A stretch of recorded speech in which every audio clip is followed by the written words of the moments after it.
সুপ্রিয় দর্শক, আসসালামু আলাইকুম। সংস্কার, বিচার, ম্যান্ডেটের নামে নির্বাচনকে পিছিয়ে দেওয়ার অপচেষ্টা করা হচ্ছে। রাখাইন রাজ্যে মানবিক করিডোর দেওয়া হচ্ছে কারো সঙ্গে কথাবার্তা না বলেই। চট্টগ্রাম বন্দরের টার্মিনাল বিদেশি বহুজাতিক কোম্পানিকে দেওয়া হচ্ছে। সরকারের কেউ কেউ বলছেন তাদের সবকিছু করার ম্যান্ডেট রয়েছে। এই যখন কথাবার্তা, এই যখন বাংলাদেশের পরিস্থিতি, ঠিক তখনই সেনা প্রধান একটা লাইন অফ ডিমার্কেশন দিয়ে দিলেন। এই সরকারকে একটা সীমানা দিয়ে দিলেন। এই সরকারকে বুঝিয়ে দিলেন যে আপনাদের সবকিছু করার ম্যান্ডেট নেই। তিনি স্পষ্টত সেভাবে না বললেও তিনি যেভাবে কথা বলেছেন এর মধ্য দিয়ে বুঝিয়ে দিয়েছেন যে এই সরকার চাইলেও সবকিছু করতে পারবে না এবং এই সরকারের কখন নির্বাচনটি দিয়ে দেওয়া উচিত। এইসব নিয়েই তিনি কথা বলেছেন। ঢাকা ক্যান্টনমেন্টে সেনা প্রাঙ্গণ, সেনানিবাসের যে সেনা প্রাঙ্গণ, সেখানে অফিসার্স অ্যাড্রেস একটা প্রোগ্রামে সেখানে সেনা প্রধান কথা বলেছেন। সেখানে সরকারকে একেবারে লাইন অফ ডিমার্কেশন দিয়ে দিয়েছেন, সরকারের সীমানা টেনে দিয়েছেন, লাইন রেখা টেনে দিয়েছেন, বলে দিয়েছেন এতটুকুই আপনার সীমা। বুঝিয়ে দিয়েছেন আপনি চাইলে করিডোর দিয়ে দিতে পারবেন না, আপনি চাইলে চট্টগ্রাম বন্দর বিদেশি কোম্পানির হাতে তুলে দিতে পারবেন না, আপনি চাইলে নির্বাচনকে পিছিয়ে দিতে পারবেন না। তার কথাগুলো এরকম না, কিন্তু তিনি যে কথা বলেছেন এর মধ্য দিয়ে সেগুলো ফুটে উঠছে। তিনি কি বলেছেন এবং সেগুলোর কি কি ব্যাখ্যা হইতে পারে বা কি কি ইন্টেনশন, সেটা নিয়ে আমি কথা বলবো। একটু শোনেন। যে রিপোর্টটা আমি পড়ছি প্রথম আলো থেকে, প্রথম লাইনটাই, আগামী ডিসেম্বরের মধ্যেই জাতীয় নির্বাচন হওয়া উচিত বলে মনে করেন সেনাবাহিনীর প্রধান জেনারেল ওয়াকারুজ্জামান। নির্বাচন প্রসঙ্গে তিনি জানিয়েছেন এই বিষয়ে তার অবস্থান আগের মতোই। তিনি যখন শেখ হাসিনার পতন হয়েছিল এরপরে তিনি একটি সাক্ষাৎকার দিয়েছিলেন, সেখানেও তিনি বলেছেন 1 থেকে 1.5 বছর এবং ডিসেম্বরের সময়টাতে নির্বাচন হইতে পারে, এরকম টোনে তিনি আগেও কথা বলেছেন। এখনো ঠিক একইভাবে বলেছেন আগামী ডিসেম্বরের মধ্যেই জাতীয় নির্বাচন হওয়া উচিত। দেশের ভবিষ্যৎ পথ নির্ধারণের অধিকার একটি নির্বাচিত সরকারেরই রয়েছে। অর্থাৎ তিনি বলতে চাচ্ছেন স্পষ্টত, এই সরকারকে এক ধরনের ইঙ্গিত দিচ্ছেন যে দেশের ভবিষ্যৎ নির্ধারণ করতে পারে শুধুমাত্র সংসদীয় নির্বাচিত সরকার। এটাই হচ্ছে ডক্টর মোহাম্মদ ইউনূসের জন্য, ডক্টর মোহাম্মদ ইউনূসের সরকারের জন্য লাইন অফ ডিমার্কেশন। এখানে থামতে হবে ডক্টর মোহাম্মদ ইউনূসের সরকারকে, কেননা সেনা প্রধানের এই বার্তাটি খুবই কঠোর। আরেকটা বিষয়, কেন কঠোর আমি বলবো, সেই বিষয়ে বলবো। করিডোর প্রসঙ্গে তিনি বলেছেন, সেনাপ্রধান মিয়ানমারের রাখাইন রাজ্যে মানবিক করিডোর সংক্রান্ত আলোচনার বিষয়ে কথা বলেন। এই সংক্রান্ত প্রশ্নের জবাবে তিনি বলেন, রাখাইন রাজ্যে মানবিক করিডোর বিষয়ে সিদ্ধান্ত একটি নির্বাচিত সরকার থেকেই আসতে হবে এবং বৈধ প্রক্রিয়া অনুসরণ করেই হতে হবে। প্রক্রিয়াটা বৈধ হইতে হবে, নির্বাচিত সরকারের কাছ থেকে আসতে হবে। এই সরকারকে দিয়ে করিডোরের কোনো সিদ্ধান্ত নেওয়া যাবে না, স্পষ্টত তিনি বলে দিয়েছেন। এখানে জাতীয় স্বার্থ দেখতে হবে, দেশের স্বার্থ কি সেগুলো দেখতে হবে। যাই করা হোক না কেন পলিটিক্যাল কনসেনসাসের, অর্থাৎ রাজনৈতিক ঐক্যমত্যের মাধ্যমে সেটা হতে হবে। অর্থাৎ তিনি কয়েকটি কথা বলেছেন। নির্বাচিত সরকার এই করিডোর দেবে, 1। 2, বৈধ প্রক্রিয়ায় হইতে হবে। তার মানে এখন যেভাবে হচ্ছে হয়তো সেটা অবৈধ তার কাছে মনে হচ্ছে। জাতীয় স্বার্থ দেখতে হবে, কোনো না কোনোভাবে হয়তো স্বার্থটা সেভাবে দেখা হচ্ছে না, তিনি সেগুলো যদিও করা হয়ে থাকে পলিটিক্যাল কনসেনসাসের মধ্য দিয়ে করতে হবে, জাতীয় রাজনৈতিক ঐকমত্যের মধ্য দিয়ে করতে হবে। একেবারে স্পষ্ট বার্তা। মব ভায়োলেন্স সম্পর্কে তিনি কথা বলেছেন। আমরা জানি দেশের কোথাও কোথাও মব ভায়োলেন্স হচ্ছে। মব ভায়োলেন্স করে বিভিন্ন স্থানে অরাজকতা তৈরি করা হচ্ছে, আইনশৃঙ্খলা পরিস্থিতি খারাপ করে দেওয়া হচ্ছে। আবার এই আইনশৃঙ্খলা পরিস্থিতিও নিয়ন্ত্রণ করতে হচ্ছে সেনাবাহিনীকে। আমরা জানি এখনো আমাদের পুলিশ সেভাবে কাজ করছে না। এই সেনাবাহিনী যদি না থাকতো, এই অন্তর্বর্তী সরকারের পিঠের চামড়াও থাকতো না, দেশের এত মানুষ এতদিন জীবিতও থাকতো না, অনেকেই লাশ হয়ে যেত যদি সেনাবাহিনী মাঠে না থাকতো। আবার সেই সেনাবাহিনীকে উদ্দেশ্য করে আবার অনেকেই অনেক ধরনের কটু কথা বলে, আজ বলে ক্ষমতা নিয়ে নিচ্ছে, কাল বলে ওয়াকারুজ্জামান খারাপ, এরকম নানান কথা প্রতি রাইতে সেনা কুয়ের কথা বলা হয়। মব ভায়োলেন্সের কথা বলেছেন তিনি। এই বিষয়ে তিনি বলেন, আইন শৃঙ্খলা পরিস্থিতি ও নিয়ে সেনাবাহিনী এখন আরো কঠোর অবস্থানে যাচ্ছে। সংঘবদ্ধ জনতার নামে বিশৃঙ্খলা বা সহিংসতা আর সহ্য করা হবে না। স্পষ্ট বার্তা।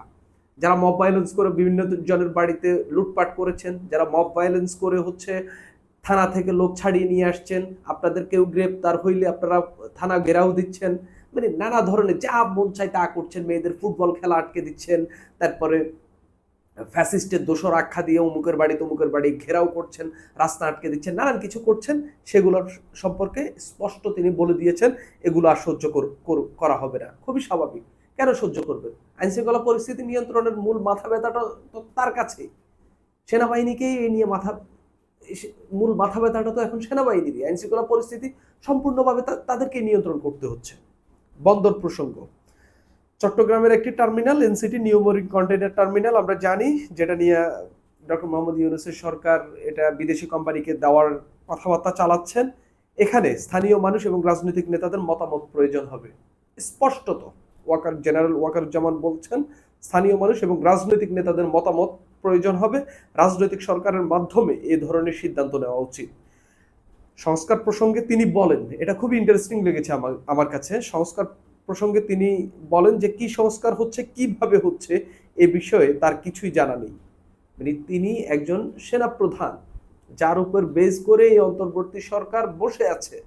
এই অন্তর্বর্তী সরকারের মূলত তিনটা বেস, মানে তারা যে হচ্ছে একটা পাটাতনের উপর বসে আছে, ওই পাটাতনটা আগলে রেখেছে তিনটা পিলার। একটা পিলার সেনাবাহিনী, দ্বিতীয় পিলারটা বিএনপি, আর একটা পিলার যারা অভ্যুত্থান করেছে তারা। বিএনপি বলতে আমি রাজনৈতিক দলগুলো সহ বিএনপি সহ সবাইকে বুঝিয়েছি। আর আরেকটা শক্তি হইল এই হাসনাত আবদুল্লাহ, সার্জিস আলম সহ যারা আছেন, জুলাই আন্দোলনের আহত এবং হতাহতদের পরিবার সহ যাদের একটা মধ্যে একটা ঐক্য রয়েছে এবং একটা সংগঠিত গ্রুপ রয়েছে, তারা এই তিনটা বেজের উপরই হচ্ছে এই অন্তর্বর্তী সরকার বসে আছে। তার মধ্যে আপনি সংস্কার করছেন যার মধ্যে সেনাপ্রধানই জানে না, তার সঙ্গেই কোনো আলাপ নেই। এখন আপনি বলতে পারেন রাষ্ট্রীয় শৃঙ্খলা বাহিনীর সঙ্গে সংস্কার নিয়ে কি ধরনের কথা বলবো, সেটা আপনি চাইলে বলতেই পারেন। সামনে ঈদুল আজহা, মানুষ যেন নিরাপদে উৎসব মুখর পরিবেশে ঈদ উদযাপন করতে পারে সেই বিষয়ে সহযোগিতা করতে বলেছেন জেনারেল ওয়াকারুজ্জামান। সেনাপ্রধান তার বক্তব্যে উল্লেখ করেন, বাংলাদেশ সেনাবাহিনী কখনো এমন কোনো কার্যকলাপে যুক্ত হবে না যা জাতীয় সার্বভৌমত্বের জন্য ক্ষতিকর। তিনি সব পর্যায়ে সেনা সদস্যদের নিরপেক্ষ থাকার এবং ভবিষ্যতে নির্বাচনী দায়িত্ব সততা ও নিষ্ঠার সঙ্গে পালনের জন্য নির্দেশ দেন।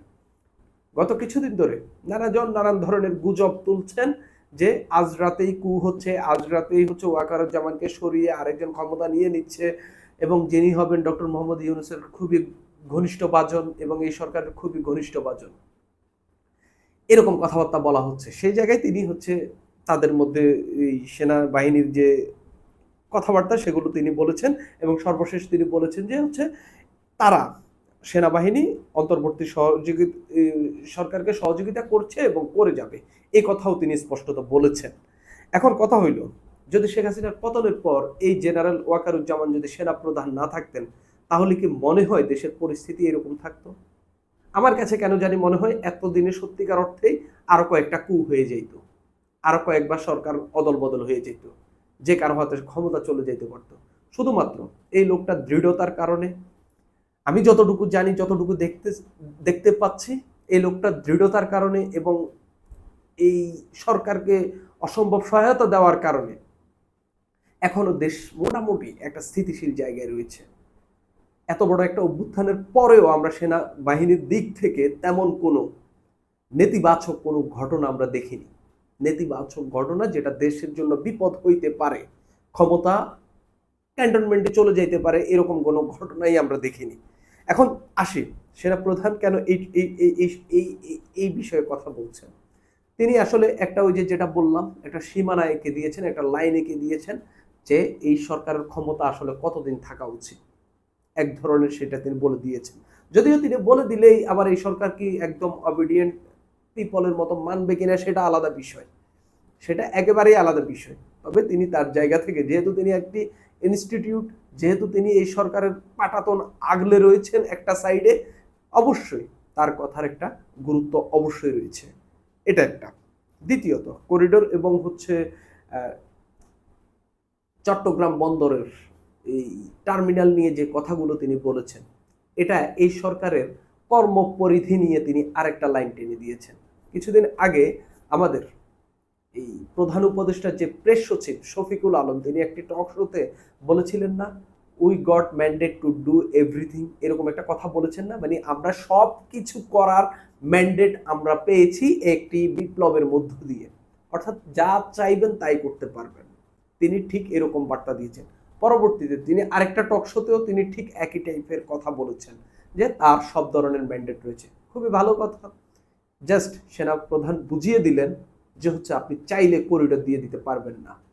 বিএনপিও করিডোরের বিপক্ষে, অন্যান্য রাজনৈতিক দলগুলো করিডোরের বিপক্ষে, যারা অভ্যুত্থান করেছে তারাও করিডোরের বিপক্ষে, শুধু ডক্টর মোহাম্মদ ইউনূসের সরকার করিডোরের পক্ষে।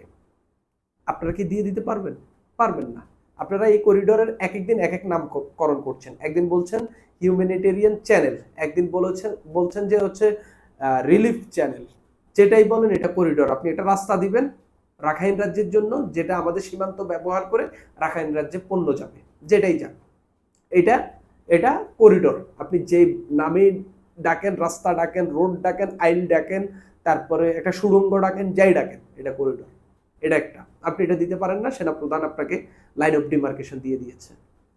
আপনি চাইলে নিজে নিজে কারোর সঙ্গে কথা না বলে, রাজনৈতিক ঐকমত্য না তৈরি করে, আপনি যে এই যে বন্দর, চট্টগ্রাম বন্দর আপনি দিয়ে দিতে পারেন না। আমাদের এই সরকার অন্যান্য দেশের উদাহরণ টানে যে হচ্ছে অমুক দেশ তাদের বন্দর বিদেশি কোম্পানিকে দিয়ে দিয়েছে, অমুক দেশ তাদের বন্দর বিদেশি কোম্পানিকে দিয়ে দিয়েছে, দেখেন গিয়ে তাদের বন্দরের পরিস্থিতি কি ভালো। আরে ভাই, তাদের বন্দর আছে অন্তত 10-20টা। বাংলাদেশের বন্দর কয়টা? একমাত্র প্রধান বন্দরই হচ্ছে চট্টগ্রাম বন্দর। তা হারাধনের এক পুত্র, সেটাই যদি আপনি দিয়ে দেন, আপনার কাছে থাকলো কি? মোংলাতে তো আপনার হচ্ছে ওই যে বড় জাহাজগুলো তো আসতেই পারে না, ওইখানে বার্জ টার্জ দিয়ে ওইখানে মালামাল পণ্য আনা নেওয়া করতে হয়। তো আপনি এই আপনার আছেই একটা কাপড়, সেটা দিয়ে দিলে তো পরদিন থেকে আপনার ল্যাংটা থাকতে হবে। তো সেই জায়গায় তো আপনি ওই রিস্ক নিতে পারবেন না। আপনি যদি ভিয়েতনামের সঙ্গে তুলনা করেন, তার বন্দর আছে অন্তত 10টার বেশি, অনেকগুলো বন্দর। আপনি তার সঙ্গে আপনার তুলনা করেন কেমনি? এটা তুলনা হয় না। ঠিক সেই জায়গায় সেনাপ্রধান তার বার্তাটি এই সরকারকে দিয়ে দিয়েছেন।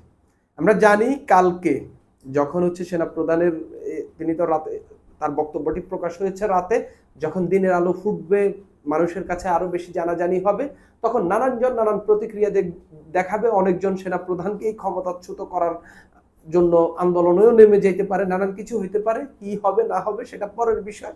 তবে একটি ইনস্টিটিউট হিসাবে এই সরকারকে আগলে রাখা একটি ফিলার হিসাবে, পাটাতনের ফিলার হিসাবে সেনাপ্রধান তার লাইন অফ ডিমার্কেশন টেনে দিয়েছেন, তার লাল দাগ টেনে দিয়েছেন যে তার বাহিরে এই সরকারের যাওয়ার আসলে খুব বেশি উপায় নেই। যদি যায়, এটাই সরকারের জন্যই বিপদ হবে। আলটিমেটলি সরকারের জন্য বিপদ হওয়া মানে আমার জন্য বিপদ, আমার দেশের জন্য বিপদ, সবকিছুর জন্যই বিপদ।